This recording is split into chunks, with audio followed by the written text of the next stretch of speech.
Look at you, a black nurse who can't even save herself. Yet you keep pretending you're everyone else's hero." Linda Harrison sneered as she ripped Danielle Brooks's suspension badge from her scrub top and let it fall onto the polished conference room floor. Before Danielle could reach for it, Linda deliberately stepped on the badge with her high heel, grinding it against the tile while dozens of nurses watched in stunned silence. "You gave away your life savings to a crippled stranger." Linda laughed loudly. "Now you're broke, suspended, and about to lose your career. Tell me, Danielle, was playing the saint worth it?"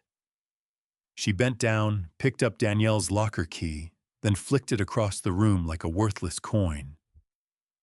"You know what's pathetic? A black nurse who thought compassion was more valuable than her own future. Heroes don't retire in poverty, they just become cautionary tales." A few uneasy whispers spread through the room, but Linda wasn't finished.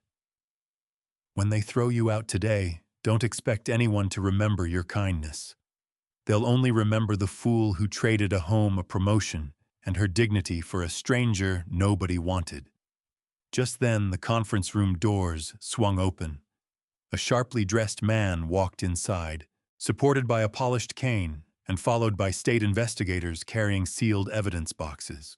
The moment his eyes met Danielle's, he smiled faintly. "I've been looking for you," he said. The entire room froze. If that moment shocked you, what happens next will change everything. Before the story continues, tell us where you're watching from and your local time in the comments. And if you believe kindness is never truly forgotten, subscribe and stay with us until the truth is finally revealed. Hey everybody, I've learned that a place becomes unforgettable when someone there makes you feel seen. 8 years earlier, long before anyone called her into conference rooms or wrote her name into disciplinary reports, Danielle Brooks was simply the nurse everyone quietly depended on. At St. Catherine Medical Center in downtown Chicago, her shifts almost never ended on time. If an elderly patient was frightened before surgery, Danielle stayed. If a child refused medication, Danielle somehow found a way to make them smile. If another nurse called in sick, Danielle covered without complaint. The only person who never seemed impressed was Linda Harrison. "You'll never move up if you keep acting like a charity worker," Linda said one rainy Monday morning as Danielle comforted an elderly patient whose family had not visited in weeks. Danielle smiled politely. "He needed someone. He needed a nurse for 5 minutes. You gave him 40. That's exactly why you'll always stay at the bottom." The words stung, but Danielle had heard variations of them for years. Every payday, she followed the same routine. She transferred money into a savings account labeled First Home. It wasn't much, but after 7 years of 12-hour shifts, skipped vacations, and countless overtime hours, she had finally saved enough for the down payment on a small townhouse only 15 minutes from the hospital. She had even printed the listing and taped it inside her locker. Whenever exhaustion threatened to overwhelm her, she looked at the photo. Just a little longer. Just one more month. At home, life wasn't any easier. Her mother, Evelyn Brooks, had begun forgetting familiar faces. Some mornings, she mistook Danielle for her younger sister. Other days, she remembered everything and apologized through tears. "I'm becoming a burden," Evelyn whispered one evening. Danielle knelt beside her chair. "You carried me my whole life. Let me carry you now." Evelyn smiled weakly. "Your father would have been proud." Those words meant everything. Isaac Brooks had spent 30 years as a Chicago firefighter before losing his life while rescuing 2 children from an apartment fire. Before every shift, Danielle touched the worn silver watch that had belonged to him. It reminded her why she had chosen nursing. Not because it paid well, because someone always needed saving. One icy December evening, Danielle finally left the hospital after nearly 14 straight hours. Snow fell in heavy sheets across the city. The wind sliced through every layer of clothing she wore. As she crossed the street toward the bus terminal, she noticed a crowd gathered near the entrance. People slowed down only long enough to stare before walking away. Curious, Danielle moved closer. An older black man sat in a weathered wheelchair beneath the cracked shelter roof. One wheel was bent. His thin blanket was soaked with melting snow. A paper hospital wristband still circled his arm. He was shivering so violently, he could barely keep hold of the small envelope resting in his lap. A security guard pointed toward the sidewalk. "You can't stay here." "I just need somewhere warm," the man said quietly. "Not my problem." The guard grabbed the wheelchair handles and rolled him into the freezing wind before walking back inside without another glance. Several commuters watched. No one intervened. One woman lowered her eyes. Another man shook his head before hurrying away. Danielle felt something tighten inside her chest. She approached slowly and crouched beside him. "Sir, are you hurt?" The man looked up with tired brown eyes. "I've had better days." She noticed the discharge bracelet from another hospital. "You were released today." He nodded. "They said my insurance expired." His voice carried neither anger nor self-pity, only exhaustion. Danielle glanced at the envelope.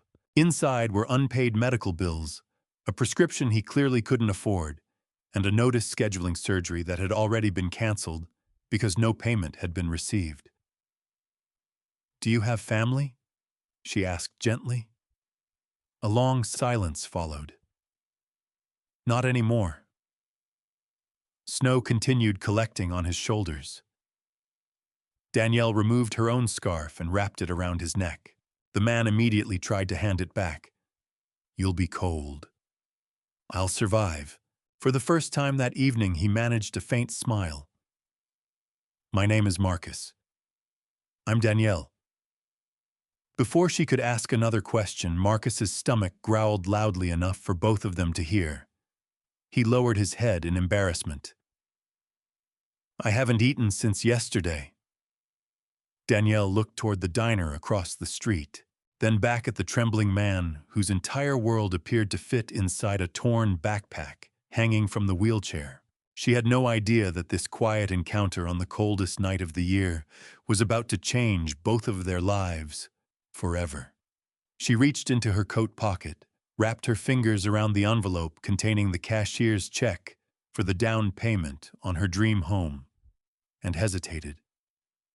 The envelope felt unusually heavy in Danielle's hand. Inside was every dollar she had managed to save during 7 relentless years of 12-hour shifts, skipped holidays, and countless nights when she had fallen asleep, still wearing her scrubs. It wasn't just money. It was the promise she had made to herself and to her late father that one day she would finally have a place she could call home. Across from her, Marcus Reed lowered his eyes. "I can see what you're thinking," he said softly. "Don't worry about me. I'll figure something out." Danielle glanced at the canceled surgery notice again. "Your surgery was canceled because you couldn't pay." Marcus nodded. "The hospital gave me 30 days. After that." He forced a faint smile. "Let's just say they don't expect me to need another appointment." Danielle looked at the date. Tomorrow. Her heart sank. "What exactly do you need, Chatituand?" The surgeon agreed to reduce the cost after a charity program stepped in. "I managed to raise almost everything." He unfolded another paper with trembling hands. "I'm still short $12,000. Danielle stared at the number. It was almost exactly what sat inside the envelope she was holding. She closed her eyes for a moment. The townhouse, Her mother's excited smile when she had shown her the pictures. The little garden Evelyn wanted to fill with roses. Everything she had dreamed about stood on one side of the scale. A stranger's life stood on the other. Marcus slowly folded the papers. "I'm sorry," he said. "You shouldn't have had to hear any of this." He turned his wheelchair toward the snowy sidewalk. Danielle suddenly heard her father's voice from years ago. "Doing the right thing is rarely convenient. That's why so few people choose it." She took one deep breath. "Wait." Marcus stopped. Danielle opened the envelope and placed the cashier's check into his shaking hands. For several seconds, he simply stared at it. "No. You need this more than I do." His eyes widened. "I can't take your savings." "You can. You don't even know me. I know enough." Marcus tried to hand the check back. "I won't destroy your future." Danielle smiled gently. "Shush, my future isn't built by walking away from someone who needs help." His hands began to shake uncontrollably. "Why?" The question came out almost as a whisper. "Why would anyone do this for someone like me?" Danielle looked directly into his eyes. "Because tonight everyone else saw a burden. I see a human being." Marcus covered his face with one trembling hand. For the first time in years, he cried. Not loudly. Just silent tears that disappeared into the falling snow. The next morning, Danielle accompanied him to the hospital before her own shift. The admissions clerk frowned as Marcus rolled toward the counter. "I thought your surgery had been canceled." Danielle placed the certified payment on the desk. "It isn't anymore." The clerk blinked. "You paid this?" Danielle nodded. After checking the paperwork, the woman looked from Marcus to Danielle several times before quietly saying, "I've worked here 18 years. I've never seen anyone do this." Word spread through the surgical floor within hours. By lunchtime, nearly everyone in St. Catherine Medical Center had heard the story. Most didn't admire Danielle. They mocked her. Inside the staff lounge, Karen Mitchell burst into laughter. "Tell me that's not true." Olivia Pierce shook her head. "It is. She emptied her savings for some homeless guy." Several nurses exchanged bewildered looks. "She's unbelievable." "No," Karen corrected. "She's unbelievably stupid." The room erupted with laughter. Danielle walked in carrying a cup of coffee. Conversation stopped for only a second. Karen smiled sweetly. "Oh, good. Our celebrity is here."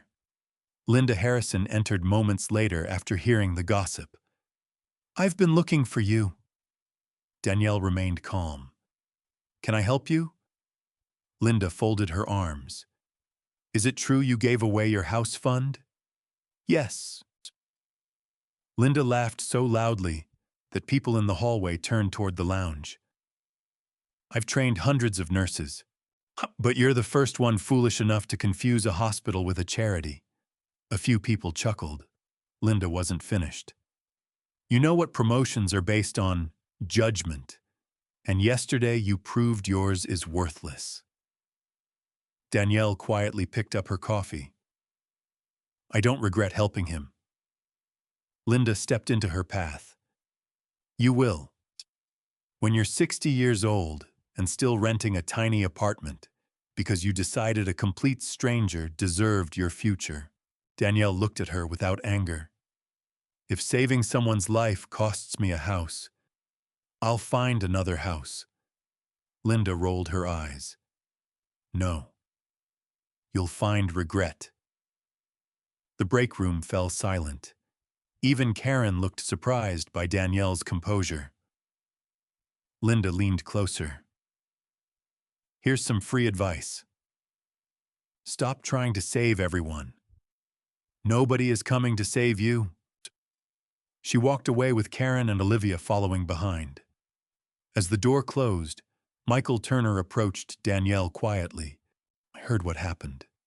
You okay? Danielle smiled, though her eyes revealed exhaustion. I think so. He handed her another coffee. For what it's worth, I think you did the right thing. It was the first kind word she had heard all day. 3 days later, Danielle visited Marcus in recovery. The surgery had been successful. Color had already returned to his face. You shouldn't be here, he said. You have work. I wanted to make sure you were recovering. Marcus looked around to make sure they were alone. Then he reached beneath his pillow and removed a worn leather notebook. Its cover was cracked with age. Inside were dozens of names, dates, and handwritten notes. He rested his hand on it protectively. There are things about my past that I can't explain yet. Danielle smiled. You don't owe me an explanation. One day, Marcus said quietly. I hope I can repay what you've done. She shook her head. You already have. You're alive. As Danielle left the room, Marcus watched the door close. Then he opened the notebook again. Tucked inside was an old government identification card bearing his photograph. He studied it for several long moments before slipping it back between the pages. No, he whispered to himself. Not yet. Outside the room, Danielle never saw it. She simply walked back toward another 12-hour shift, unaware that the quiet man she had saved was carrying a secret powerful enough to one day shake the entire hospital to its foundation. 3 months passed. Marcus Reed disappeared from Danielle's daily life almost as quietly as he had entered it. After leaving the rehabilitation center, he never called, never wrote, and never returned to St. Catherine Medical Center. Danielle wondered how he was doing from time to time, but she never regretted her decision. She simply hoped he had found a second chance. Her own life, however, became noticeably harder. The townhouse she had dreamed about was sold to another buyer. One afternoon, her realtor called with disappointing news. I'm sorry, Danielle. The seller couldn't wait any longer. Danielle looked at the photo still taped inside her locker. Congratulations, Karen Mitchell said sarcastically as she walked by. Your dream house has a new owner. Maybe that homeless man will let you move in with him. Several nurses laughed. Danielle quietly removed the photograph from the locker door, folded it once, and slipped it into her pocket. She refused to give Karen the satisfaction of seeing her cry. That evening, she returned home to find Evelyn sitting alone in the living room, staring at an old family picture. Your father said we were buying a new house today, Evelyn said with a hopeful smile. Danielle froze. For a brief moment, Alzheimer's had carried her mother back several years. She forced herself to smile. We'll get there someday. Evelyn reached for her daughter's hand. You've always kept your promises. Danielle nodded, but after helping her mother to bed, she quietly sat in the kitchen and allowed the tears she had been holding back for weeks to finally fall. The following morning brought another blow. Linda Harrison posted the list of candidates for the upcoming nurse supervisor promotion. Everyone crowded around the bulletin board. Angela Carter searched the names. Danielle, where's yours? Danielle already knew the answer. It wasn't there. Instead, Karen Mitchell had been nominated. Karen turned with a smug grin. Looks like management prefers nurses who make smart financial decisions. Linda walked over carrying a clipboard. The hospital needs leaders who understand priorities, she said loudly enough for everyone nearby to hear. Compassion is admirable, but judgment is essential. Her eyes settled on Danielle. I hope everyone learns from recent mistakes. No one needed to ask who she meant. Angela stepped beside Danielle. This isn't fair. Danielle inhaled slowly. Fair isn't always immediate. Linda overheard the remark and smiled. That's a beautiful quote. It won't get you promoted. Weeks later, St. Catherine began experiencing unusual supply shortages. Basic wound dressings disappeared. Several heart monitors were suddenly labeled out of service. Even essential medications arrived in smaller quantities than expected. Doctors complained daily. Patients waited longer. No one seemed willing to investigate. During a late-night inventory check, Danielle noticed something strange. According to the hospital's purchasing records, hundreds of new infusion pumps had supposedly been delivered only 2 weeks earlier. Yet the storage room shelves were nearly empty. She counted everything twice. The numbers still didn't match. James Foster, the maintenance supervisor, entered carrying a toolbox. "You look worried." Danielle handed him the inventory sheet. "Have you seen any new equipment deliveries?" James frowned. "Not a single truck." "But these records say we received enough equipment to fill half this room." James scratched his head. "That's impossible." Before either of them could continue, Brenda Collins stepped into the storage room. "What are you two doing, checking inventory?" Danielle answered. Brenda quickly glanced at the paperwork before taking it from Danielle's hands. "I'll handle this." "It isn't your responsibility." "But the numbers—" "I said I'll handle it." Her unusually sharp tone caught both Danielle and James off guard. As Brenda hurried away with the documents, James quietly muttered, "That wasn't normal." Danielle watched Brenda disappear down the hallway. Something felt terribly wrong. A week later, the consequences became painfully real. An elderly patient named Harold Jenkins suddenly deteriorated after his cardiac monitor failed without warning. Doctors rushed into the room. Nurses scrambled for a replacement monitor. Precious minutes were lost. Harold survived, but only barely. His frightened daughter stood outside the ICU crying. "If that machine had worked—" She couldn't finish the sentence. Danielle looked through the glass window at the exhausted medical team. This wasn't bad luck. Someone had failed these patients. That evening, she quietly returned to the purchasing office after most employees had gone home. The file cabinet containing equipment invoices was unlocked. She compared delivery receipts with inventory reports. The signatures matched. The quantities did not. Thousands of dollars worth of medical equipment existed only on paper. As Danielle copied several invoice numbers into a small notebook, a voice echoed from the doorway. "I thought I told you to stop asking questions." Linda Harrison stood there with her arms crossed. Behind her were Karen Mitchell and Brenda Collins. Linda stepped into the office and slowly closed the door. "You're an excellent nurse, Danielle. It would be a shame if curiosity ruined what's left of your career." Danielle met her eyes. "I'm trying to protect our patients." Linda smiled without warmth. "And I'm trying to protect this hospital." She leaned closer. "Sometimes those are two very different things." For the first time since joining St. Catherine Medical Center, Danielle realized the problem wasn't just one cruel supervisor.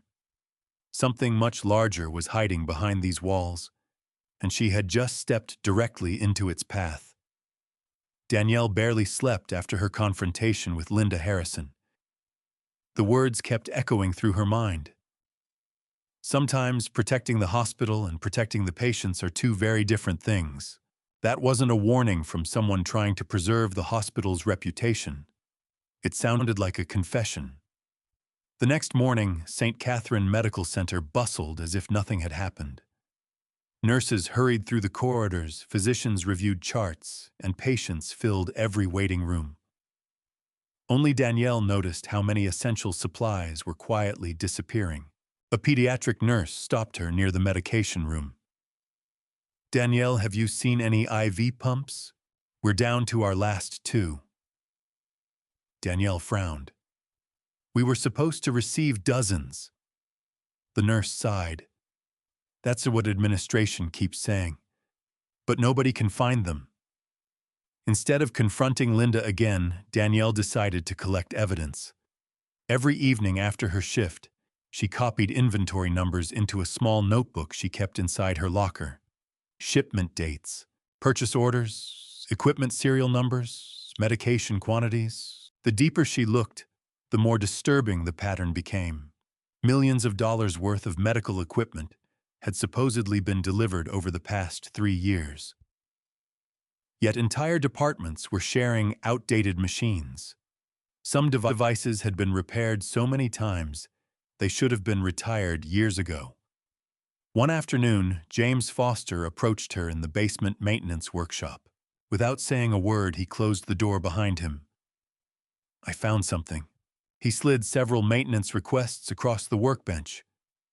"They ordered repairs for machines we've never owned." Danielle examined the paperwork. Every request carried an official hospital stamp. So the equipment never existed. James nodded. Someone created paperwork for equipment that was never delivered. Danielle felt her heartbeat quicken. This isn't accounting mistakes. No. James looked toward the closed door. This is theft. The consequences became impossible to ignore. Late one evening, an ambulance rushed in, carrying a construction worker suffering massive internal injuries.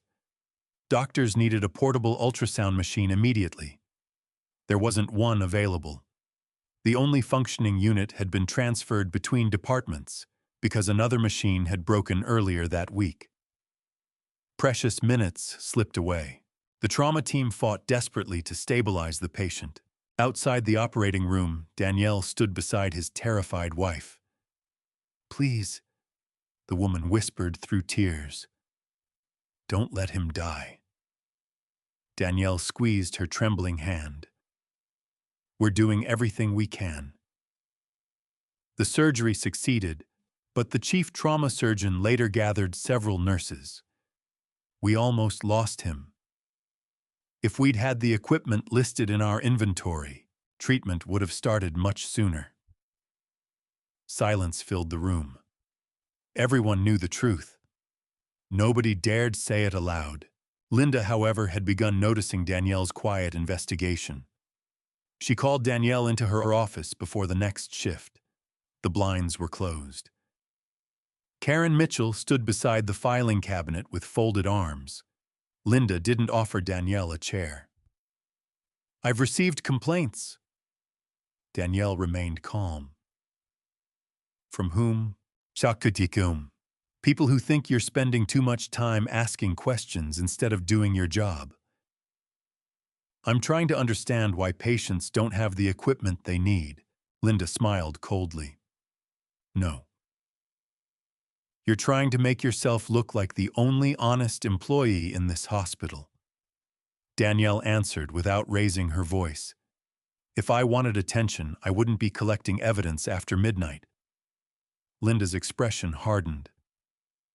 "So you admit you're digging through hospital records?" "I'm documenting inconsistencies." Karen laughed. "Stutum. You really think anyone's going to believe a nurse over hospital executives?" Linda slowly opened a drawer and placed Danielle's notebook on the desk. Danielle's eyes widened. "My locker. We inspected it." Linda interrupted. "We found this." She flipped through pages filled with handwritten inventory notes. So much curiosity. "What exactly were you planning to do?" Danielle reached for the notebook. Linda pulled it away. "It belongs to me now. It contains my personal notes. It contains unauthorized hospital information." Without warning, Linda tore several pages from the notebook. The sound of ripping paper echoed through the office. One page, then another, then another. Tiny scraps fluttered into the trash can. Karen smiled as though she were watching a performance. There. Linda dusted her hands together. Months of your little investigation. Gone. Danielle stared at the torn pages. For a brief moment, anger flashed across her face. Then she took a slow breath. You destroyed my notes, Linda leaned forward. But not your imagination. She lowered her voice. If you keep chasing ghosts, you'll lose more than a notebook. Danielle walked out without another word. Angela Carter caught up with her in the hallway. What happened? Danielle looked down at the handful of torn paper she had managed to retrieve from the trash. They're scared. Angela frowned. How do you know? Because innocent people don't destroy evidence. That evening, Danielle sat beside her mother at the small kitchen table. Evelyn noticed the torn pages. You've had a hard day. Danielle smiled weakly. I keep wondering whether I'm fighting a battle I can't win. Her mother gently placed the old silver watch that had belonged to Isaac Brooks into Danielle's hand. Your father used to say something whenever the fire looked too big. Danielle looked up. What? Evelyn smiled. The size of the fire never decides the courage of the firefighter. Danielle closed her fingers around the watch. For the first time in weeks, the fear inside her began giving way to determination. She couldn't prove everything with a torn notebook. But Linda had made one critical mistake. She believed Danielle had kept only one copy. Hidden inside an old folder at home were photographs Danielle had secretly taken of every invoice inventory sheet and missing equipment record before writing anything into that notebook. The investigation wasn't over. It was only beginning. And somewhere beyond the walls of St. Catherine Medical Center, a man named Marcus Reed was quietly preparing to return, though Danielle had no idea that the life she had once saved was already moving back toward hers. The weeks after Linda destroyed Danielle's notebook became the loneliest period of her career. Rumors spread faster than facts. Some nurses whispered that Danielle had become obsessed with conspiracy theories. Others claimed she was secretly trying to embarrass hospital leadership after losing her chance at promotion. Linda made sure the gossip never stopped. Whenever department meetings ended, she would casually remark, "Some people spend more time playing detective than taking care of patients." Everyone knew who she meant. Danielle stopped defending herself. She let her work speak instead. One rainy afternoon, a frightened young mother named Sophia Martinez rushed into the emergency department carrying her 6-year-old son, Noah Bennett. The little boy struggled to breathe, his tiny fingers gripping his mother's sleeve. "We've been waiting 3 months for his surgery," Sophia cried. "They keep postponing it." Danielle immediately checked his chart. Her heart dropped. The surgery had been delayed twice because the hospital claimed a specialized pediatric monitor was unavailable. Unavailable. The same word she had seen dozens of times in inventory reports that insisted the equipment had already been purchased. She helped stabilize Noah while Dr. Emily Sanders prepared him for emergency treatment. Afterward, Emily removed her gloves and slammed them onto a counter. This shouldn't have happened. Danielle nodded. It didn't have to. Emily lowered her voice. You're not the only one who's noticed. Danielle looked at her. What do you mean? Emily hesitated before opening a locked cabinet. Inside was a folder containing several canceled surgical schedules. These are only from the pediatric department. She flipped through page after page. Equipment shortages. Supply delays. Budget restrictions. But none of it makes sense. Danielle slowly turned the pages. Nearly every cancellation involved expensive medical devices that, according to official purchasing records, should have been sitting somewhere inside the hospital. Emily looked around to make sure they were alone. If you're investigating, you're not crazy. For the first time in months, Danielle realized she wasn't fighting alone.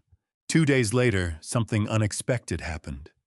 The hospital received an anonymous donation, $50,000. The money arrived through a charitable foundation with only one instruction for patients unable to afford life-saving treatment. No donor's name, no press release, no ceremony, only a typed letter. Linda immediately took credit during the executive meeting. This proves donors trust our leadership. Danielle happened to pass the conference room, just as Linda proudly accepted applause. Something about this donation bothered her. Later that evening, she visited the finance office to deliver paperwork. A receipt lay unattended beside the printer. The charitable foundation's name seemed oddly familiar. She couldn't remember why. Until she reached home. Inside an old envelope containing Marcus Reed's hospital paperwork, she found a business card from the social worker who had helped arrange his surgery years earlier. The foundation names matched. Danielle stared at the card. Could it really be connected? She smiled to herself. I hope you're doing well, Marcus. She never imagined how close he actually was. Across the city, inside a modest office overlooking downtown Chicago, Marcus Reed quietly closed a thick investigation file. His limp was barely noticeable now, though he still relied on a polished cane after long days. An assistant entered. The board approved your recommendation. Marcus nodded. When? Next Monday. She placed another folder on his desk. There are still questions about St. Catherine Medical Center. Marcus opened it. Photographs, financial audits, anonymous complaints, canceled surgeries, missing equipment. At the very top sat one familiar name, Danielle Brooks. His expression softened. Has she left the hospital? No. She's still there. The assistant smiled. Most people would have quit years ago. Marcus quietly looked out the window. No. Not Danielle. He remembered a freezing night beneath the bus station roof. A woman who had looked beyond worn clothes, a wheelchair, and unpaid bills. A woman who had seen dignity where everyone else had seen failure. Without speaking, Marcus reached into his desk drawer. Inside rested the old leather notebook Danielle had once seen in his hospital room. Tucked inside remained the faded government identification card she had never noticed. Alongside it was a newspaper clipping announcing his recent appointment as Chief Medical Compliance Officer for the state's largest public hospital network. He gently closed the notebook. Almost time. Back at St. Catherine, Linda launched her final move against Danielle. She called an emergency staff meeting. As many of you know, Linda announced, state auditors will be visiting several hospitals over the next few weeks. The room grew tense. We cannot afford distractions. She paused before looking directly at Danielle. And anyone spreading false accusations or creating unnecessary panic will face immediate disciplinary action. Karen smiled. Brenda nodded approvingly. Most employees remained silent. After the meeting, Angela hurried toward Danielle. She's preparing everyone against you. I know. What are you going to do? Danielle looked through the large hospital windows at the ambulances arriving one after another. The same thing I've always done. Take care of the patients. Angela sighed. I wish someone would finally see what you've sacrificed. Danielle smiled faintly. Maybe they never will. Neither woman noticed the black government sedan slowing to a stop across the street from the hospital. Inside, Marcus Reed watched employees entering and leaving the building. His eyes eventually settled on Danielle as she helped an elderly patient into a wheelchair. Even after everything she had lost, she still stopped to help first. Marcus quietly smiled. They never changed you. Then he handed the driver a sealed envelope marked Confidential St. Catherine Investigation. Let's begin. Monday morning arrived beneath dark clouds that seemed to hang directly over St. Catherine Medical Center. From the moment Danielle Brooks stepped through the employee entrance, something felt different. People stopped talking when she walked past. Several nurses looked away. Others stared with sympathy but said nothing. She reached her locker and immediately noticed it had been sealed with bright red tape. A typed notice was attached. Access revoked. Report to Human Resources immediately. Angela Carter hurried toward her. Danielle. They've already started. Danielle quietly removed the notice. What happened? Angela lowered her voice. Linda told everyone you leaked confidential hospital documents to state investigators. Danielle froze. What? They're saying you've endangered the hospital. Before Angela could continue, two hospital security officers approached. Ms. Brooks, we need you to come with us. Employees stepped aside as Danielle was escorted through the hallway. Karen Mitchell folded her arms with satisfaction. I guess heroes don't get escorted like that. Several people laughed nervously. Danielle kept walking without looking back. Inside Human Resources, Patricia Monroe sat beside Linda Harrison and Robert Gaines. A thick folder rested on the conference table. Patricia spoke first. Danielle Brooks, you are being placed on immediate administrative suspension pending investigation. Danielle remained composed. On what grounds? Robert slid several printed emails across the table. Anonymous communications containing confidential purchasing information. I didn't send these. Linda leaned back in her chair. Of course you didn't. You only spent months collecting them. Patricia continued reading. You've also been accused of creating hostility among staff, interfering with administrative procedures, and making false allegations of financial misconduct. Danielle couldn't help but laugh softly. Linda frowned. You think this is funny? No. I think it's convenient. The room fell silent. Danielle slowly looked at each executive. The moment someone starts asking where millions of dollars disappeared, I'm suddenly the problem. Robert slammed his hand onto the table. That's enough. Patricia handed Danielle another document. Please surrender your hospital identification, parking permit, and electronic access card. Without arguing, Danielle unclipped her ID badge. The badge represented 8 years of sacrifice, thousands of patients, countless sleepless nights. She placed it gently on the table. Linda couldn't hide her smile. I told you kindness wouldn't protect your career. Danielle stood. No. But integrity will. She walked out before anyone could answer. Outside the hospital, rain began falling. Danielle sat inside her old sedan for nearly an hour without starting the engine. She wasn't thinking about herself. She was thinking about the patients.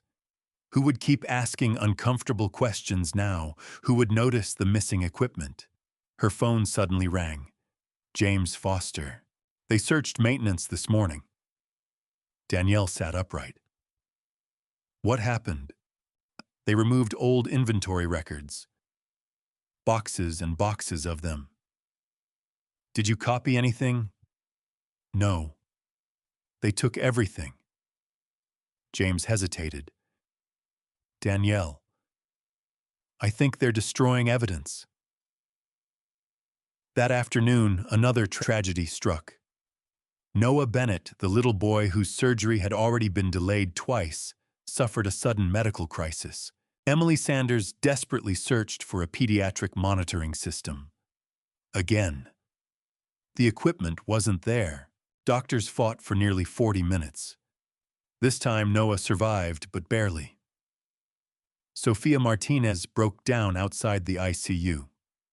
How many children have to almost die before someone listens? News of the incident spread through the hospital within hours. Linda immediately blamed nursing staff. We're facing operational challenges. There is no evidence of administrative failure. Danielle watched the statement on a local news broadcast from her living room. She turned off the television. She couldn't bear another lie. That evening, Evelyn Brooks noticed her daughter sitting silently at the kitchen table. "You lost your job." Danielle forced a smile. "Only for a while." Evelyn gently touched her hand. "Your father used to come home looking exactly like this. When people blamed him for things that weren't his fault." Danielle looked up.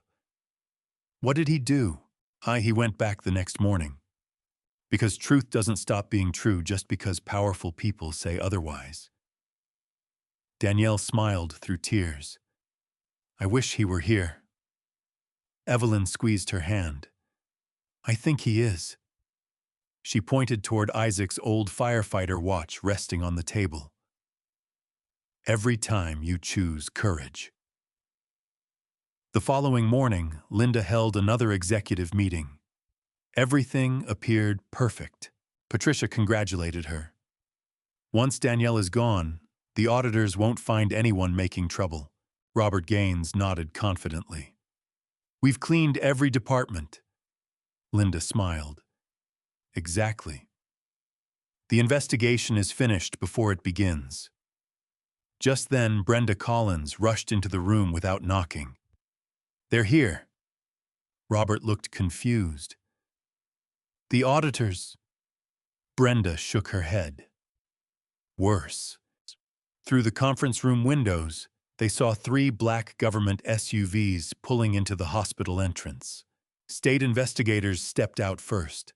Behind them walked a tall black man in an impeccably tailored charcoal suit, moving with the aid of a polished cane. He carried no briefcase, only a thin leather notebook beneath one arm. Linda frowned. "Who is that?" Before anyone answered, every executive's phone vibrated simultaneously. An emergency email had just arrived.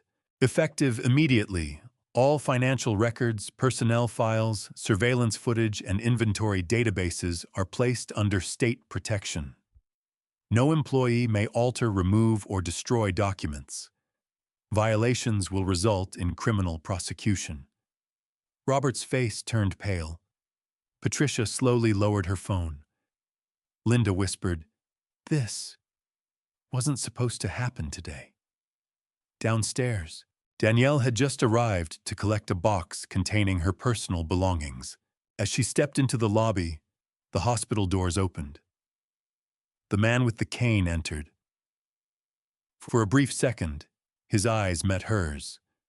Recognition flashed across both faces. Marcus Reed gave the slightest nod. Then he walked past Danielle and toward the executive elevators. For the first time in years, Linda Harrison felt something she had never expected to feel. Fear. The lobby fell silent. Doctors stopped walking. Patients looked up from their phones. Even the receptionists behind the front desk stood motionless as the tall black man with the polished cane entered St. Catherine Medical Center. Marcus Reed walked with quiet confidence, followed by 6 state investigators carrying sealed evidence cases. Their badges identified them as members of the State Office of Medical Compliance. No one dared ask questions. Danielle stood frozen beside the cardboard box containing the few belongings she had been allowed to take home. The silver watch from her father, a framed photograph of her and Evelyn, an old stethoscope. Marcus paused only a few feet away. For the first time in 8 years, they stood face to face. His expression softened. "You still wear the same smile," he said quietly. Danielle blinked in disbelief. "Marcus." Before she could say anything else, Linda Harrison stormed into the lobby with Robert Gaines and Patricia Monroe close behind. Linda forced a practiced smile. "Welcome to St. Catherine Medical Center. I'm Linda Harrison, Director of Nursing." Marcus nodded politely. "I know exactly who you are." Something about his tone made Linda's smile weaken. She extended her hand. Marcus never took it. Instead, he turned toward the investigators. "Please begin securing every financial office inventory warehouse executive computer and surveillance server." But immediately, within seconds, the investigators spread throughout the hospital. 2 officers sealed the accounting department. Others disconnected executive computers. One investigator placed bright yellow evidence seals across the finance office doors. Employees exchanged nervous whispers. "This isn't a routine inspection." "No. It's a raid." Linda stepped closer. "There must be some misunderstanding." Marcus looked directly at her. "For 3 years, this hospital has reported purchasing medical equipment that patients never received," Linda answered without hesitation. "Supply chain disruptions affected every hospital." Marcus calmly opened a thin folder. "Interesting." He removed a photograph showing an empty storage room. Then another showing invoices totaling millions of dollars. Then another showing delivery records signed for equipment that had never entered the building. Robert's face lost all color. Marcus continued, "According to your records,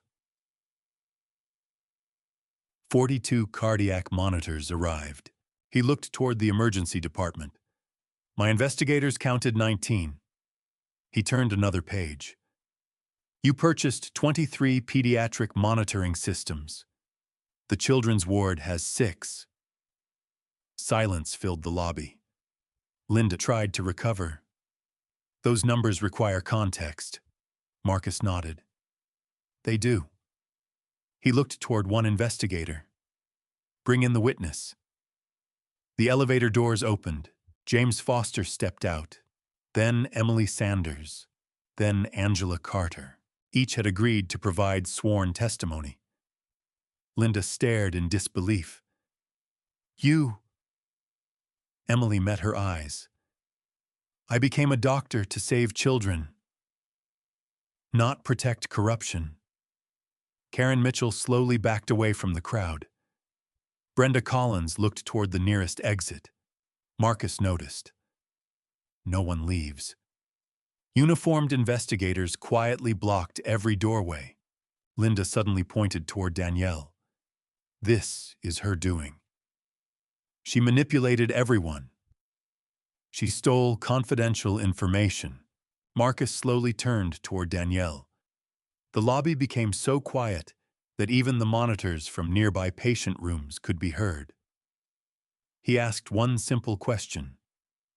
"Ms. Brooks, when you met me 8 years ago, did you ask who I was?" Danielle shook her head. "No." "Did you ask how much money I once had?" "No." "Did you ask whether helping me would benefit your career?" And again she answered softly, "No." Marcus smiled. "You only asked whether I was hungry." A wave of confusion spread across the lobby. Linda frowned. "What does that have to do with anything?" Marcus ignored her. Instead, he reached inside his jacket and carefully removed the faded cashier's check receipt Danielle had signed 8 years earlier. The paper had yellowed with age. He held it high enough for everyone to see. 8 years ago, this nurse gave every dollar she owned to save the life of a stranger everyone else ignored. Gasps echoed across the room. Karen looked at Danielle in shock. Angela quietly wiped away tears. That surgery allowed me to walk again. It gave me time to rebuild my life. It gave me the chance to clear my name after a criminal investigation proved I had been framed by corrupt hospital contractors years earlier. Linda's confident expression finally disappeared. She whispered, "Who are you?" Marcus reached into the leather notebook Danielle had once seen beside his hospital bed. This time he removed the government identification card she had never noticed years before. He handed it to Linda. Her hands trembled as she read it. Marcus Reed, Chief Medical Compliance Officer. State Office of Medical Integrity. The badge slipped from Linda's fingers and struck the marble floor. Marcus looked around the crowded lobby. Everything that happened after Danielle saved my life, that's what I earned. But everything I'm about to do, I owe to her. He faced the investigators. Begin Phase 2. Almost instantly, dozens of sealed evidence boxes were wheeled into the lobby. Every one of them bore the same label. St. Catherine Medical Center Financial Fraud Investigation. Linda staggered backward. Robert closed his eyes. Patricia's hands shook uncontrollably. Danielle simply stood there, overwhelmed. She had expected justice someday. She never imagined it would arrive carried by the very man she had once helped through a winter storm. And she had no idea that the strongest evidence, the proof that would destroy every lie told against her, was still waiting inside those sealed boxes. No one in the hospital lobby moved. Linda Harrison stared at the government badge lying on the marble floor, as if picking it up might somehow change what it said. It didn't. Marcus Reed slowly looked around the room. For years, he said calmly, many of you believed this investigation began because someone filed anonymous complaints. He paused. It didn't. It began because one nurse refused to stop caring when everyone else stopped asking questions. His words echoed through the silent lobby. An investigator wheeled a portable monitor to the center of the room. Project the evidence. Within seconds, surveillance footage appeared on the large conference screen overlooking the lobby. The first video showed Brenda Collins entering the inventory warehouse late at night. She unlocked the storage room, photographed several shelves, then made a phone call. Minutes later, a freight truck backed into the loading dock. Boxes labeled as cardiac monitors were loaded onto the truck instead of unloaded. Gasps spread through the crowd. Marcus spoke without emotion. Those monitors were purchased using public healthcare funding. They never reached a single patient. A second video began. Robert Gaines sat inside his office signing purchase approvals worth millions of dollars. Beside him stood Linda Harrison. The timestamp matched invoices Danielle had copied years earlier. Marcus looked toward Robert.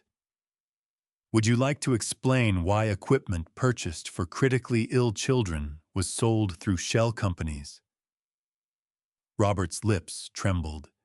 He said nothing. Another investigator opened one of the sealed evidence boxes. Inside were hundreds of original invoices, shipping manifests, bank transfers, and internal emails. Everything Danielle had suspected had been true. Marcus nodded toward Detective Samuel Harris. The detective stepped forward carrying another file. Our investigation uncovered more than financial fraud. He opened the report. Hospital administrators deliberately delayed surgeries, falsified inventory reports, destroyed purchasing records, and retaliated against employees who questioned missing equipment. He looked directly at Linda, especially Danielle Brooks. The lobby became even quieter. Marcus turned toward another investigator. The disciplinary records. A thick folder was placed on the table. Marcus opened it slowly. Suspension. Performance warnings. Promotion denial. So anonymous complaints. He looked at Danielle.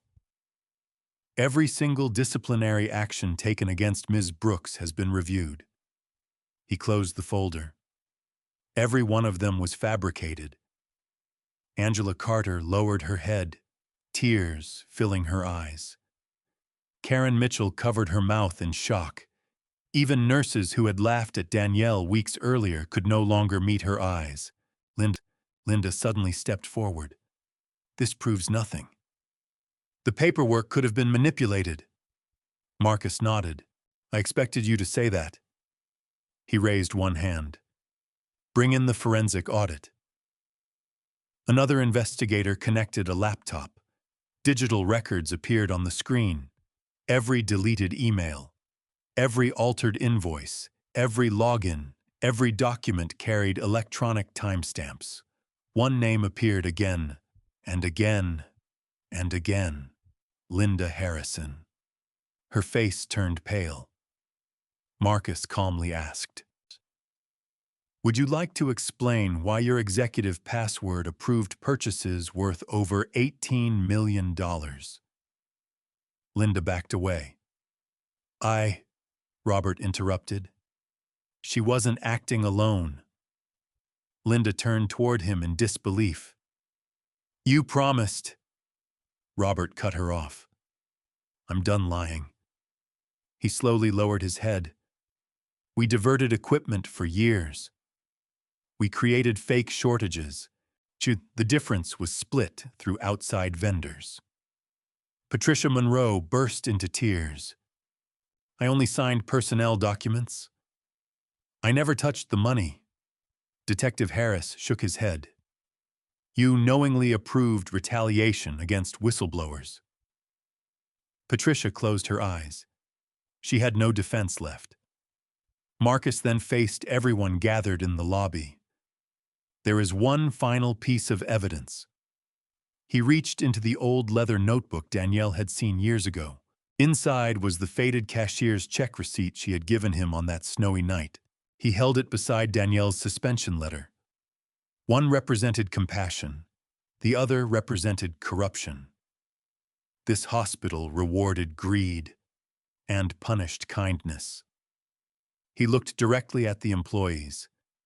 That ends today. He walked toward Danielle.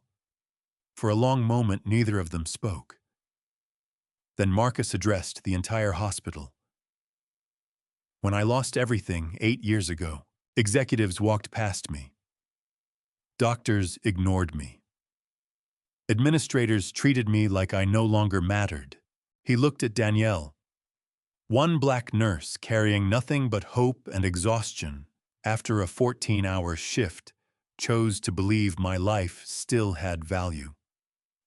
His voice became quieter. Everything I rebuilt began with that decision. He turned back toward the investigators. Arrest warrants. Immediately, officers stepped forward. Linda Harrison, Cortachinium. You are under arrest for conspiracy, healthcare fraud, obstruction of justice, destruction of evidence, and retaliation against a protected whistleblower. Handcuffs clicked around Linda's wrists. She looked desperately toward Danielle. I was protecting the hospital, Danielle answered calmly. No. You were protecting yourself. Robert Gaines and Patricia Monroe were handcuffed moments later. As officers escorted them through the lobby, no one applauded. No one celebrated. The silence itself felt like justice. Marcus watched them disappear through the front entrance before turning once more toward Danielle. The investigation is over. But your story, he smiled warmly, is just beginning. The employees looked toward Danielle with entirely different eyes now. Not as the nurse they had mocked, but as the woman whose courage had exposed years of corruption and whose single act of kindness had saved the man who returned to save them all. The weeks that followed transformed St. Catherine Medical Center in ways no one had imagined. State investigators remained inside the hospital for nearly a month. Every department was audited. Every purchasing contract was reviewed. Every employee who had helped hide the fraud was questioned. The corruption that Danielle had sensed for years reached far beyond Linda Harrison. Millions of dollars intended for patient care had disappeared through fake vendors, inflated invoices, and shell companies. Dozens of officials across multiple institutions were eventually charged. The headlines spread across Chicago. Whistleblower nurse helped expose massive healthcare fraud. Yet Danielle refused every television interview. When reporters gathered outside the hospital asking for comments, she quietly slipped through the employee entrance and returned to the patients who still needed her. Marcus watched from his office window. He smiled. She still hasn't changed. One Friday morning, every employee received an invitation. Mandatory staff assembly, main conference hall. The room filled quickly. This time, no one whispered. No one laughed. The chair where Linda Harrison had once sat remained empty. Marcus walked onto the stage beside members of the hospital board. 8 years ago, he began. One decision changed my life. He looked toward Danielle, who sat quietly near the back of the room, hoping not to be noticed. I have spent years wondering how to properly thank the woman who refused to let a stranger disappear. He motioned for her to come forward. The entire room rose to its feet. Danielle hesitated. Angela gently squeezed her shoulder. They're standing for you. Slowly, Danielle walked toward the stage. The applause grew louder. Some nurses wiped away tears. Others lowered their heads in shame, remembering the cruel jokes they had once shared. Karen Mitchell stepped out of the crowd before Danielle reached the stage. Her voice shook. I owe you an apology. Danielle looked at her quietly. Karen struggled to hold back tears. I laughed when you lost your house. I called you foolish. I believed the lies because it was easier than believing the truth. She lowered her eyes. I'm sorry. Danielle gently placed a hand on Karen's shoulder. I forgive you. Those 3 words seemed heavier than any punishment Karen could have received. Several employees who had once remained silent came forward one after another. Each apologized. Each admitted they had chosen comfort over courage. Danielle accepted every apology with the same quiet grace, not because they deserved it, but because bitterness had never been part of her heart. Marcus returned to the podium carrying a blue presentation folder. On behalf of the State Office of Medical Integrity and the Board of Directors, I am honored to appoint Danielle Brooks as the new Director of Patient Advocacy for St. Catherine Medical Center. The room erupted into applause. Marcus continued. This position will oversee patient safety, whistleblower protection, ethical compliance, and emergency assistance programs. He handed Danielle the appointment letter. No one is more qualified. Danielle stared at the document. I don't know what to say. Marcus smiled warmly. Say yes. She laughed through tears. Then, yes. The applause became even louder. Marcus wasn't finished. There is one more announcement. Behind him, a large screen lit up. The Evelyn Brooks Second Chance Care Foundation. A photograph of Danielle and her mother appeared beside the logo. Marcus looked toward Evelyn, who had been brought to the ceremony in a wheelchair by Angela. Evelyn Brooks raised a daughter who taught this state what compassion truly means.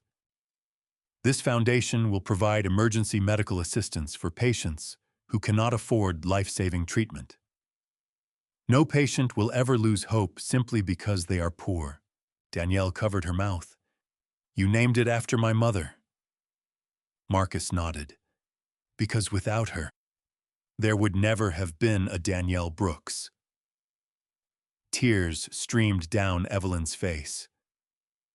For one brief, beautiful moment, the fog of Alzheimer's seemed to lift. She looked at Danielle with complete clarity. "I knew your father was right." Danielle knelt beside her. "About what?" Evelyn smiled. "He always said, our little girl would save more lives than he ever could." Danielle rested her forehead gently against her mother's hand. Neither of them spoke. They didn't need to. Months later, St. Catherine looked different. New equipment filled every department. Waiting times dropped. Whistleblower protections became mandatory. Anonymous reporting systems were installed. Patients received treatment faster. Doctors finally had the resources they needed. Near the hospital entrance stood a bronze plaque. It didn't mention investigations. It didn't mention arrests. Instead, it carried a single sentence chosen by Marcus Reed. One act of kindness can heal more than one life. It can restore the soul of an entire community. Every morning, Danielle passed that plaque on her way to work. She never looked at it for long. There was always another patient waiting, another frightened family needing comfort, another opportunity to choose compassion. As Marcus watched her disappear into another hospital corridor, he realized something profound. 8 years earlier, Danielle believed she was saving one forgotten stranger. She had actually saved an entire hospital, and perhaps countless lives that would never even know her name. True kindness rarely brings immediate rewards, but it always leaves a lasting mark on someone's life. Never underestimate the power of helping another person when no one else will. If this story touched your heart, share your thoughts in the comments. Tell us where you're watching from and subscribe for more inspiring stories of courage, compassion, and justice.